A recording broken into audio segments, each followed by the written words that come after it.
একটা ফুটবল বিশ্বকাপকে খেলাকে কেন্দ্র করে হিসাব লাগাও।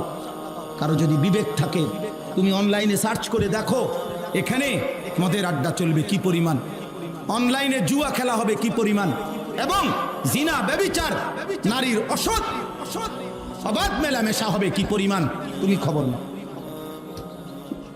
তুমি খবর নাও। কাতার বিশ্বকাপে একটি অন্যতম বিতর্কের বিষয় ছিল, কাতার সরকার বিশ্বকাপের সময় ঘোষণা দিছিল মদের বোতল স্টেডিয়ামে খোলাভাবে খাওয়া যাবে না। এটা নিয়ে গোটা ইউরোপ প্রতিবাদ করছিল।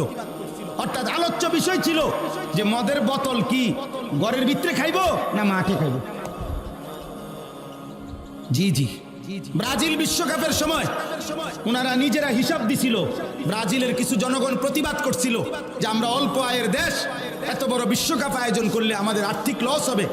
ব্রাজিল সরকার তখন হিসাব দিছিল, আমি নিজে পত্রিকায় দেখছি যে হিসাবের মধ্যে তাদের আয়ের যে খাত দেখাইছে তার মধ্যে একটা খাত হইল এই বিশ্বকাপ খেলা উপলক্ষে 1.5 মাসে যে পরিমাণ নারী হোটেল ভাড়া নিবে জিনা আর ব্যভিচার আর বেশ্যাবৃত্তির জন্য, এটার মধ্যে বিশাল বড় আর্থিক টাকা আসবে। আমরা বুঝি না, আমরা চাঁদের দেশে থাকি না, আমরা পৃথিবীতে থাকি।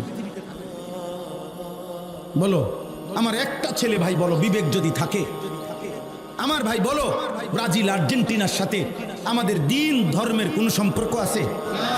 আচ্ছা রাখেন, এটা বাদ দেন। আমাদের রাষ্ট্রের, আমার এই মাতৃভূমি বাংলাদেশের আর্থিক, সামাজিক, পরিবেশগত যেই কোন উন্নয়ন অগ্রগতির সাথে ব্রাজিল আর্জেন্টিনার কোনো সম্পর্ক আছে? তো তাহলে আমি কেন ব্রাজিল আর্জেন্টিনা আমার প্রিয় হলো কেন?